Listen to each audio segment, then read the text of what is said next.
Hello friends, આજે આપણે ધોરણ 11 વિષય અંગ્રેજી unit 1 read 2 the wild saviour પાઠની સમજ મેળવીશું. હેલો વિદ્યાર્થી મિત્રો, આજે આપણે ધોરણ 11ના unit 1 read 2 the wild saviour એટલે કે જંગલી રક્ષક પાઠની સમજ ટૂંકમાં મેળવીએ. આ પાઠની અંદર અલીભાઈ જે મુસાફર છે તેમના જીવનના એક પ્રસંગની વાત કહેલી છે. અલીભાઈ એ હિમાલયની પર્વતમાળામાં એક ગામથી બીજા ગામ પગપાળા ચાલી જંગલો પર્વતો પસાર કરી સૂકો મેવો ઔષધિ તથા કિંમતી પથ્થરો વેચતા ફરતા રહે છે. રામસિંગના તેઓ અંગત મિત્ર છે. વાર્તાની શરૂઆતમાં રામસિંગના કુટુંબ દ્વારા તેમનું ઉષ્માભર્યું સ્વાગત કરવામાં આવે છે.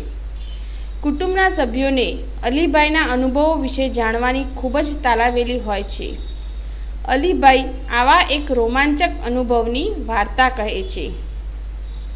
એકવાર અલીભાઈ પર્વતો પરના જંગલમાંથી પસાર થઈ રહ્યા હતા. ત્યારે એક ધીમો જંગલી જાનવરનો ગુરક્યા કરવાનો અવાજ સંભળાય છે. તેમની પાસે લોખંડની અણીવાળી લાકડી અને 2 ધારી છરી હતી. તેમને ખ્યાલ આવી ગયો કે કોઈ રીંછનો અવાજ હતો. પોતાની રક્ષા કાજે તેઓ સજ્જ થઈ ગયા. ત્યારે જ તેમને સામેના પર્વતના ઢાળ પર 2 નાના હિમચિત્તાના રમત કરતા બચ્ચા જોયા. અલીભાઈને ચિંતા થઈ કે જો બચ્ચાની માતા આવી જશે અને તેમને જોઈ જશે તો તેમનો જીવ જોખમમાં મુકાઈ જશે. એટલામાં તો એકાએક એક કદાવર કાળું રીંછ ઝાડ પાછળથી નીકળી બચ્ચા તરફ દોડી આવ્યું. તે જ સમયે માદા હિમચિત્તો પણ ગુસ્સાની ગર્જના કરતી આવી ચડી. માદા હિમચિત્તો જનૂનપૂર્વક પોતાના બચ્ચાને બચાવવા પોતાના જીવનું જોખમ લઈ પોતાનાથી 3 ગણા કદાવર કાળા રીંછ જોડે લડે છે અને જીતે છે. અંતે તે પોતાના બચ્ચાઓને લઈને જંગલમાં વિલોપ થઈ જાય છે. અલીભાઈને રીંછનું આવવું ઈશ્વરના આશીર્વાદ સમાન લાગ્યું, કારણ કે તેથી જ તેમનું જીવન બચી શક્યું હતું. રીંછનું આવવું તેમને માટે જીવ બચાવનાર પુરવાર થયું હતું. તો આવો આપણે પણ આ પાઠને ઇંગ્લિશમાં સમજીએ.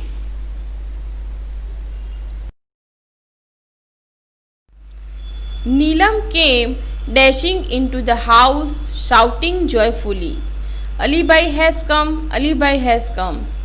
All the members of Ramsingh's family went running out to see, and there he was, a tall man with broad shoulders, red cheeks and nose, and whitish complexion. He was dressed in a warm, thick, long woolen coat, tight trousers, big leather boots, and a brown fur cap.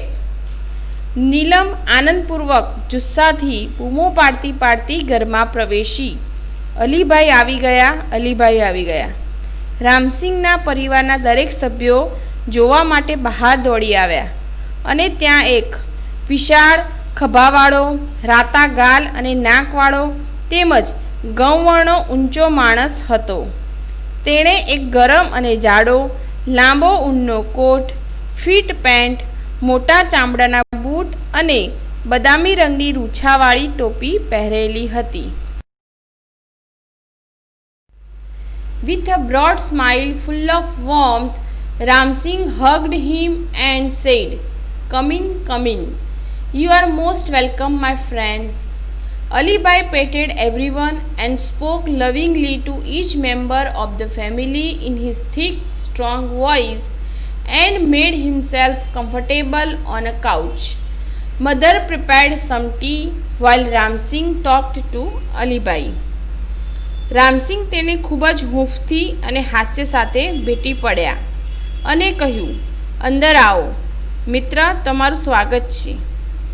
અલીભાઈએ દરેકને થાબડ્યા અને પરિવારના દરેક સભ્યો સાથે તેના ઘેરા પ્રબળ અવાજથી પ્રેમથી વાતો કરી અને સ્વચ્છતાપૂર્વક પલંગ પર બેઠા. જ્યારે રામસિંગ અલીભાઈ સાથે વાતો કરતા હતા ત્યારે માતાએ થોડીક ચા બનાવી. Alibai was a traveler who covered long distance on foot in the Himalayan mountains. He loved to observe nature. He went from village to village, town to town in the mountains, selling dried apricots, herbs and medicines and precious stones he had collected during his travelling. અલીબાઈ એક મુસાફર હતા કે જેમણે હિમાલયના પર્વતોમાં થતી લાંબી પગપાળાની મુસાફરી કરી હતી. તેમને પ્રકૃતિને નિરખવાનું ગમતું હતું. તેઓ પર્વતોમાં એક ગામથી બીજે ગામ, એક શહેરથી બીજે શહેર, અખરોટ, ઔષધિ અને દવાઓ તેમજ તેમની મુસાફરી દરમિયાન એકઠા કરેલા કિંમતી પથ્થરો વેચતા. Where have you been this time? asked Ramsinh. આ વખતે તમે ક્યાં ગયા હતા? રામસિંહે પૂછ્યું. I went up the high mountains up to the borders of India and Tibet. હું ભારત અને તિબેટની સરહદ સુધી ઊંચા પર્વતો પર ગયો હતો. Alone? asked નીલમ. નીલમે પૂછ્યું. એકલા? Of course, I am used to it. Well, I'll stay here only for a night. Tomorrow morning I shall leave, he said. અવશ્ય, હું એનાથી ટેવાયેલો છું. સંભવત હું અહીંયા એક રાત માટે રોકાઈશ. આવતીકાલે સવારે હું જઈશ, તેમણે કહ્યું. No, અલીબાઈ, no. We won't let you go. You have to tell us your hill stories, said નીલમ. ના અલીબાઈ, અમે તમને જવા નહીં દઈએ. તમારે તમારા પર્વતના અનુભવની વાતો અમને કહેવી પડશે, નીલમે કહ્યું. After lot of insistence he agreed to stay for 2 days. ખૂબ જ આગ્રહ પછી તેઓ 2 દિવસ માટે રોકાવા સંમત થયા. That night they all kept awake till late, sitting on his bed, listening to his interesting travel experiences. તે રાત્રે તેઓ બધા તેમની આસપાસ પથારીમાં બેસીને તેમની મુસાફરીના રસપ્રદ અનુભવોને સાંભળતા સાંભળતા મોડે સુધી જાગ્યા. અલીબાઈ began telling his story. It was almost a couple of hours to the nearest village. અલીબાઈએ તેમની વાર્તા કહેવાનું શરૂ કર્યું. તે સ્થળ નજીકના ગામે પહોંચતા 2 કલાક લાગે તેટલું દૂર હતું. I was only a few miles away from the border of India and Tibet. હું ભારત અને તિબેટની સરહદથી થોડાક માઇલ દૂર હતો. I was hungry and sat down to enjoy my lunch. મને ભૂખ લાગી હતી, તેથી મારા બપોરના ભોજનનો આનંદ લેવા બેઠો. It was totally quiet everywhere, except some birds chirping sometimes. પક્ષીઓના અવાજને બાદ કરતાં ત્યાં બધે જ સંપૂર્ણ શાંતિ હતી. I had hardly had a few morsels when I heard soft feeble growls. મેં થોડાક જ કોળિયા લીધા કે તરત જ મેં મંદ અને ધીમા ગુરકવાનો અવાજ સાંભળ્યો. I was alarmed because from the sounds I was sure that it was nothing but a bear. I quickly closed my tiffin box and bent low so that the smell of food and my body were not carried by the strong breeze to the monster. હું ચોંકી ગયો, કારણ કે બીજી ક્ષણે મને ખ્યાલ આવી ગયો કે તે બીજું કોઈ નહીં પણ રીંછ હતું. મેં ઝડપથી મારા ટિફિનનો ડબ્બો બંધ કર્યો અને નીચો નમી ગયો કે જેથી ખોરાકની અને મારા શરીરની સુવાસ પવનની લહેર મારફત તે વિકરાળ પ્રાણી સુધી ના પહોંચે. I took up my bamboo staff with its pointed iron end in my right hand and a big double-edged knife in my left. મેં મારા જમણા હાથમાં વાંસનો ભાલો અને ડાબા હાથમાં 2 બાજુ ધારવાળી છરી લીધી. I crawled carefully to the edge of the mountain and looked down into the deep, narrow valley.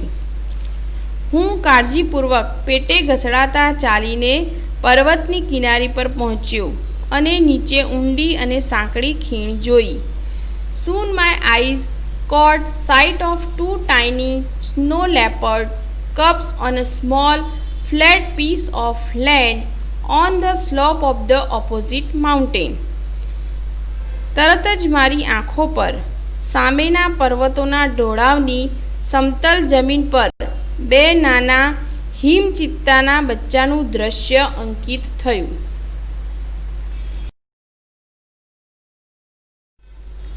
Oh wow! What did they look like? asked Neelam. They were beautiful.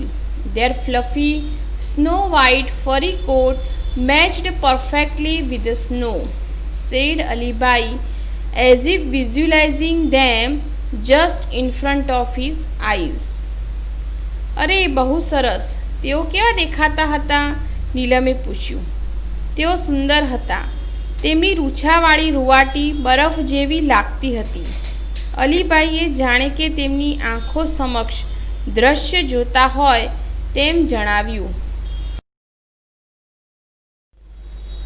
What were the cubs doing? asked Arjun. They were playing. Each one crouched on the snow and rolled their lovely green eyes at each other. બચ્ચાઓ શું કરતા હતા? અર્જુને પૂછ્યું. તેઓ રમતા હતા. દરેક બરફ પર ભાંખડીએ બેઠા હતા અને તેમની સુંદર લીલી આંખો એકબીજા ઉપર ફેરવતા હતા. Then one would jump on the other. They would wrestle for a while, growling softly. પછી એકબીજા પર કૂદતા. તેઓ ધીરેથી ગર્જના કરતા. થોડોક સમય કુસ્તી કરતા. They would crouch again and wrestle again. તેઓ ફરી પાછા ભાંખડીએ બેસતા અને કુસ્તી કરતા. Watching them was fun, but I was worried too because the mother leopard could not be seen anywhere. The mother is very ferocious when she is with cubs. તેમને જોવા તે આનંદ હતો, પરંતુ મને चिंता પણ હતી કારણ કે ચિત્તાની માતા ક્યાંય દેખાતી નહોતી. જ્યારે માતા બચ્ચાઓ સાથે હોય છે ત્યારે બહુ જ હિંસક હોય છે.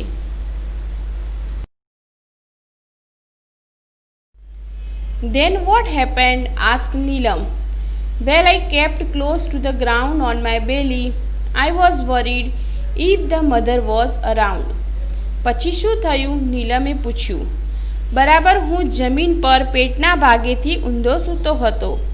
મને ચિંતા હતી કે માતા આજુબાજુ હશે. Soon I saw a very strange thing happen. All of a sudden, a huge black bear came growling from the trees and rushed toward the cubs. તરત જ મેં એક અસાધારણ બનાવ જોયો. અચાનક જ એક વિશાળ કાળું રીંછ ઝાડી તરફથી ગર્જના કરતું આવ્યું અને બચ્ચાઓ તરફ ગયું. Now I was worried more about the cubs than me. હવે મને મારા કરતાં વધારે ચિંતા આ બચ્ચાઓની હતી. Within no time, I heard a deafening roar of anger from just a few meters away from me. તરત જ મેં મારાથી થોડાક જ મીટર દૂર ગુસ્સાપૂર્વક કરેલી જોરદાર ગર્જના સાંભળી. To my horror and surprise, a big white cat, the mother snow leopard, appeared jumping down on a nearby huge rock. મારા ડર અને આશ્ચર્ય વચ્ચે માતા હિમચિત્તો નજીકની મોટી શિલા ઉપરથી કૂદીને આવી. Gosh! exclaimed Arjun. How horrifying! added Neelam. Keep quiet, said their mother impatiently. What happened then? અરે અર્જુને આશ્ચર્ય વ્યક્ત કર્યું. કેટલું ડરામણું! નીલમે ઉમેર્યું. શાંતિ રાખો, તેઓની મમ્મીએ અધીરાઈથી કહ્યું. પછી શું થયું? Thank God, I was lucky, for her eyes were fixed on her cubs, and she didn't look up at me. ભગવાનનો આભાર કે હું નસીબદાર હતો, કારણ કે તેની નજર બચ્ચા પર સ્થિર હતી અને તેણે મારી તરફ જોયું નહીં. Within moments, the mother leopard leaped down to the cubs to protect them. ક્ષણોમાં જ ચિત્તાની માતા બચ્ચાઓ તરફ તેમને બચાવવા ધસી ગઈ. Springing up in the air, she landed straight on the bear fiercely and fearlessly. ક્રૂરતાથી હવામાં કૂદીને નિડરતાથી અને ગુસ્સાથી તે સીધી જ રીંછ પર પડી. The bear lost his balance. રીંછે તેનું સંતુલન ગુમાવ્યું. The violent wild beasts went rolling down the steep, snowy slope, tumbling on each other till they landed in the narrow valley with a loud thud. બરફના સીધા ઢોળાવો પર એકબીજા ઉપર ગબડતા ગબડતા એટલે કે ટમ્બલિંગ ડાઉન, એકબીજા પર ગબડતા ગબડતા બંને ઘાતકી જંગલી પ્રાણીઓ સાંકડી ખીણમાં મોટા અવાજ સાથે પડ્યા. Landed in the narrow valley with a loud thud. I craned my neck and so did the two frightened cubs. મેં ડોક ઊંચી કરીને જોયું અને બચ્ચાઓએ પણ.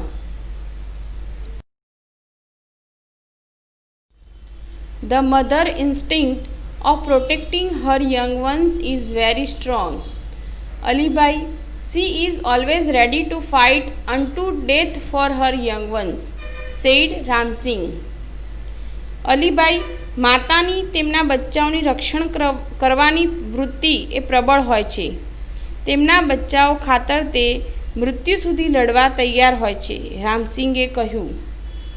Yes, you are right, said the mother lovingly, looking at the smiling faces of Neelam and Arjun.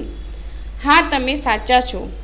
નીલમ અને અર્જુનના હસતા ચહેરા તરફ પ્રેમથી જોતા તેની મમ્મીએ કહ્યું.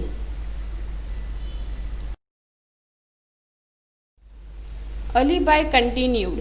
The huge bear, 3 times the size of the mother leopard, stood up on his hind legs. He stretched out his big paws with strong, sharp nails. અલીભાઈએ બોલવાનું ચાલુ રાખ્યું. બચ્ચાઓની માતા કરતાં 3 ગણું મોટું મહાકાય રીંછ તેના પાછળના 2 પગ પર ઊભું થયું. તેના મજબૂત અણીદાર નખવાળા તેના પંજા પહોળા કર્યા. He showed his teeth and growled.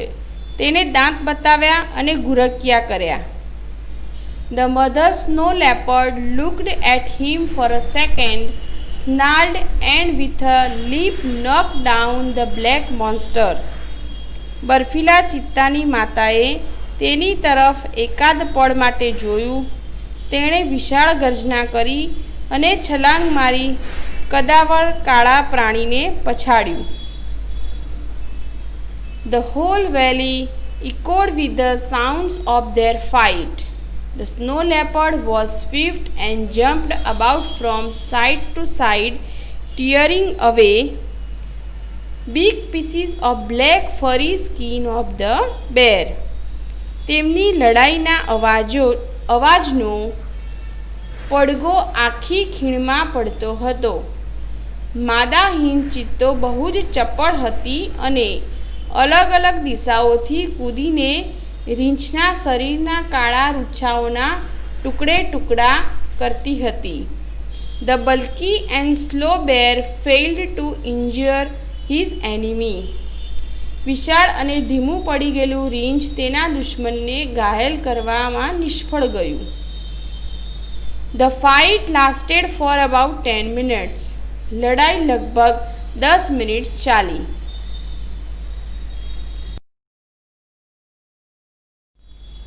The bear was bleeding here and there.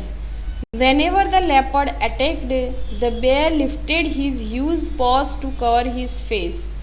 The bear was now trying to escape to save his life. રીંછને અહીં તહીંથી લોહી આવતું હતું. જ્યારે પણ માદા ચિત્તો હુમલો કરતી ત્યારે રીંછ મોટા પંજા ઊંચા કરી તેનો ચહેરો બચાવતું. રીંછ હવે તેની જિંદગી બચાવવા ભાગી જવાનો પ્રયત્ન કરતું હતું. They both moved further and further till they disappeared round the huge mountain. તેઓ બંને આસપાસના તે પર્વતોથી અદૃશ્ય થઈ ગયા, ત્યાં સુધી વધુને વધુ દૂર ખસતા રહ્યા. I could not see them for a while, but I could hear the growls and snarls. હું તેમને થોડાક સમય સુધી જોઈ શક્યો નહીં, પરંતુ હું તેમની ગર્જના અને ગુરક્યા સાંભળી શકતો હતો. Then the valley was calm and quiet once again. પછી ફરી ખીણમાં શાંતિ છવાઈ ગઈ. The mother reappeared and ran up to her cubs. ચિત્તા માતા ફરી દેખાઈ અને તેના બચ્ચાઓ તરફ દોડી ગઈ. She smelt and licked them over and over again to make sure that they were not hurt by the bear. The three then climbed up the mountain and disappeared. તે તેમને સૂંઘવા લાગી અને તેઓને રીંછ વડે કોઈ ઈજા થઈ નથી તેની ખાતરી કરવા તેમને વારંવાર ચાટવા લાગી. એ ત્રણેય પછી પર્વત પર ચડ્યા અને અદૃશ્ય થઈ ગયા. You must have felt very relieved, said Neelam. Quite. I stayed in that position for some more time and watched the family disappearing in the woods, waving their tails. I also waved my hand and said goodbye. તમે ખૂબ જ રાહત અનુભવી હશે, નીલમે કહ્યું. ચોક્કસ. હું એ જ પરિસ્થિતિમાં થોડાક વધારે સમય માટે ઊભો રહ્યો અને તે કુટુંબને તેમની પૂંછડીઓ હલાવતા હલાવતા જંગલમાં અદૃશ્ય થતા જોઈ રહ્યો. મેં પણ મારો હાથ હલાવીને અલવિદા કહ્યું. But what happened to the bear? asked Arjun eagerly. God knows. All I know is that the coming of the bear was a blessing for me because it really saved me. I thanked God for saving the cubs and me too. પરંતુ રીંછનું શું થયું? આતુરતાપૂર્વક અર્જુને પૂછ્યું. ભગવાન જાણે. હું એટલું જાણું છું કે રીંછનું આવવું એ મારા માટે આશીર્વાદરૂપ હતું, કારણ કે તેણે ખરેખર મને બચાવ્યો હતો. મેં બચ્ચાઓને અને મને પણ બચાવવા માટે ભગવાનનો આભાર માન્યો. I thanked God for saving the cubs and me too. Thanks for watching this video. તમને અમારો આ વિડીયો જો પસંદ આવ્યો હોય તો તેને લાઈક અને સબસ્ક્રાઈબ જરૂરથી કરશો અને હા, તમારા મિત્રોને પણ શેર કરશો. તમને જો કોઈ ક્વેરી હોય તો નીચે આપેલ કમેન્ટ બોક્સમાં જરૂરથી કોમેન્ટ કરજો. Thank you again.